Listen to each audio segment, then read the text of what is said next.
শিক্ষকদের ক্লাসরুমে থাকার যে ব্যবস্থা, সেখানে পর্দার ব্যবস্থা রাখার সুবিধা ও অসুবিধাগুলো কি কি হতে পারে?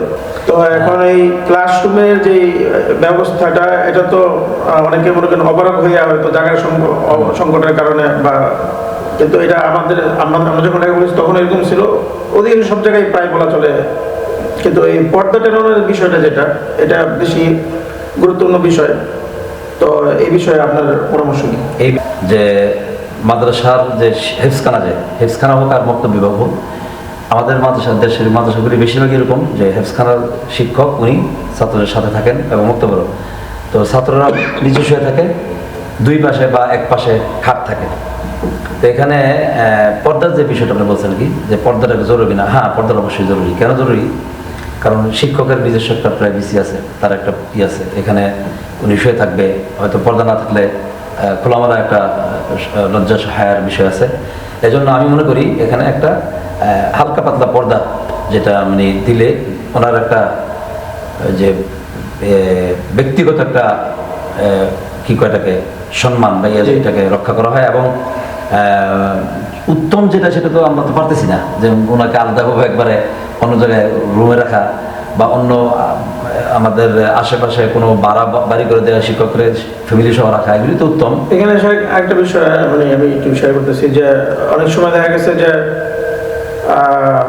অন্য জায়গায় যদি রুম দেওয়া হয়, তো অন্য জায়গায় রুম দিলে তো ক্লাসরুমে তো একজন একজন শিক্ষক থাকতে হবে। কারণ ক্লাসরুমে যদি মানে মানে ক্লাসরুম বলতে মানে তাদের যে শয়ন কক্ষ, মানে যেখানে তারা শুইবে, ছাত্ররা ঘুমাইবে, ওইখানে যদি মনে করেন কোনো নেগরানি মানে কোনো শিক্ষক বা কেউ যদি না থাকে, তাহলে দেখা গেল কি যে তারা হয়তো ঘুমের সময় দুষ্টামি করবে, ঘুমাইবে না তখন।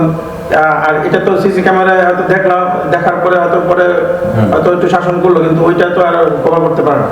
এই জন্য এখানে থাকা জরুরি, একজন শিক্ষক কমপক্ষে থাকতে হবে এবং পর্দা রাখতে হবে। এবং সেই সাথে মানে মাদ্রাসা শিশু তো আছেই, প্রত্যেকটা হেফজখানা বক্তব্য বিভাগে ওই যে আপনার ডিম লাইটের ব্যবস্থা করতে হবে, সম্পূর্ণ অন্ধকার না হয়ে যায়।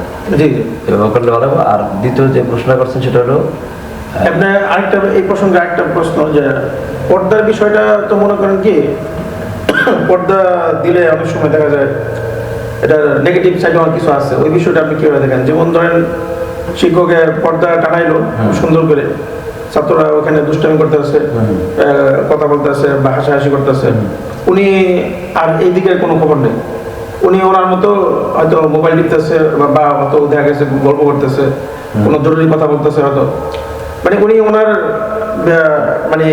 উনি ওনার যখন একটা রুম বলাই চলে যায়, ওখানে চলে গেল, উনি ওনার মতো করে আসে, কিন্তু ছাত্ররা এখানে ঘুমাচ্ছে কিনা বা দুষ্টামি করতেছে কিনা, বা দেখা গেল কি যে হয়তো উনি মোবাইলে কোনো কারণে হোক কাজ করতেছে, মানে জরুরি হোক অথবা নর্মাল কোনো কাজ হোক, তা উনি ওইখান থেকে ঘুমাইল না, ছাত্র বাহিরে দেখা গেল যে মানে পর্দার বাহিরে ক্লাস শোয়ার জায়গায় তারা গল্প করতেছে বা ঘুমায় নেই। এই পর্দার কিন্তু এখানে অন্তরায় হওয়ার কারণে কিন্তু এই দুজনের এইটা হইল। এক্ষেত্রে আমি যে কথা বলবো সেটা হলো যে পর্দা মানে যেখানে পর্দা দেওয়া হবে, এখানে কিন্তু এই পর্দাটা বন্ধ করার একটা টাইম থাকবে নির্দিষ্ট। মানে পর্দা তো সারাক্ষণ থাকবে না এখানে, শুধুমাত্র উনি যখন ঘুমাবে, এর পূর্বে উনি কিন্তু যিনি শিক্ষক থাকবে, ওনার কাজ কিন্তু ছাত্রদেরকে আগে ঘুম পাড়ানো। ডাইরেক্ট উনি নিগরানি করবেন, সবাই শুইছে ঘুমাইছে, তারপর উনি পর্দা টানবেন। পর্দা মানে এই না যে পর্দা সারাক্ষণ টানা রাখবে। অনেকে দেখা যাবে ক্লাসটা ছুটি দিয়ে বাস উনি ওনার কামরায় না, এটা তো উনি মাদ্রাসার মানে কাজের ওনার যে দায়িত্ব, সেই দায়িত্ব থেকে উনি নিজেকে গাফিল করলেন। এই জন্য ওনার দায়িত্ব, এই জন্যই তো মানে প্রত্যেকটা কাজ করতে হবে আল্লাহর জন্য। উনি যে আল্লাহর জন্য করে থাকে, অবশ্যই ওনার দায়িত্ব হবে পর্দা এখন না, আগে উনি কি করবে, সর্বপ্রথম ছাত্রদেরকে শোয়াইয়া উনি বসে থাকবে এবং সবাই শুয়েছে কিনা দেখবে, দেখার পরে তারপরে উনি যখন শুবে তখন উনি পর্দা লাগবে। জি, এরকম হলে তো সুন্দর হয়। কিন্তু এই জিনিসটা আসলে অনেকে করে না।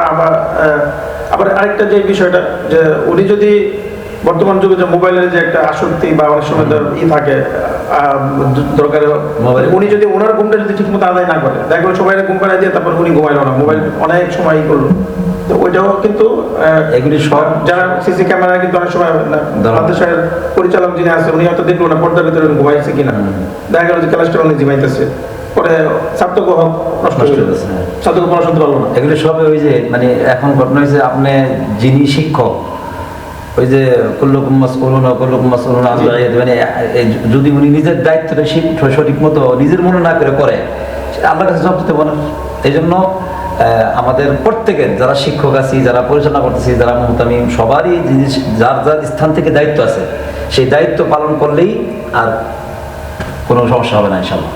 এখন ওইটা তো আসলে সব দিকে হয় না, তাই এই ক্ষেত্রে আমার মনে হয় যে যদি মোতায়েন হিসাবে এখানে একটু কঠোরতা করে যদি মনে করে যে কোনো ছাত্র গার্জিয়ান তো বলতে পারে, মানে যদি এটা সমান সমান করা হয় যে শিক্ষকের যেমন অনেক সময় অনেকে বলে যে ওই যে কাপড়টা হয়তো বইটা দিতে হয় ঘরের ভিতরে, বা একটা পর্দা একটু দিলে এটা ভালো হয়, বা একটু প্রাইভেসি একটা জিনিসটা।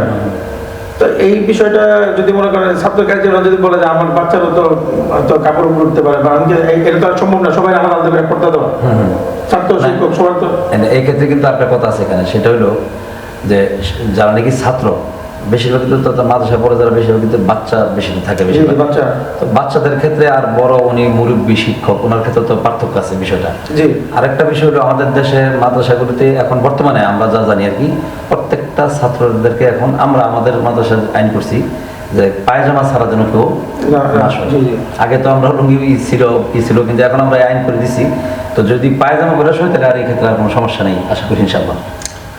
তো শিক্ষকের ক্ষেত্রে ইনশাআল্লাহ আমরা জানতে পারলাম যে আমরা এই আলোচনার দ্বারা আমরা বুঝতে পারলাম যে পর্দা আসলে পর্দার তো সুবিধা একটা, আর কিছু যদি আমরা মানে নর্মাল মাদ্রাসার উন্নতির দিকে লক্ষ্য করে চিন্তা করি তাহলে অসুবিধার পরিমাণটা একটু বেশি। যেমন পর্দা দেওয়ার পরে তারপরে সে ঘুমাচ্ছে কিনা, শিক্ষকের যদি না ঘুমায় তাহলে ক্লাসের ছাত্রদের পড়ার ক্ষতি হবে।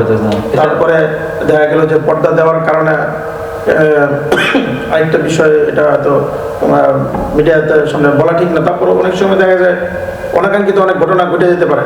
তো সার্বিকভাবে আমরা ভালো দিকও আছে, খারাপ জি, তো সার্বিকভাবে মনে করি যে যারা নাকি শিক্ষকতা করেন আপনাদের পর্দার ব্যবহারটা যদি আমাদের আজকের যে আলোচনা, সেই আলোচনা এতটুকু আমার কাছে মনে হচ্ছে যে পর্দার বিষয়টা যদি আপনারা যতটুকু সম্ভব এড়ায় চলা যায়, এটা ছাত্রদের পড়ালেখার দিকে তাকায় হোক, মাদ্রাসার দিকে তাকায় হোক, তাহলে মনে হয় এটা সবচেয়ে ভালো হয়।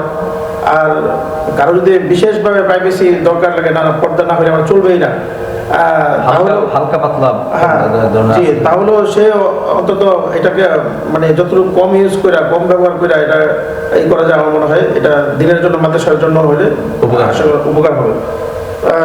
বহুত বহুত শুকরিয়া সাহেব, জাযাকাল্লাহু খাইর।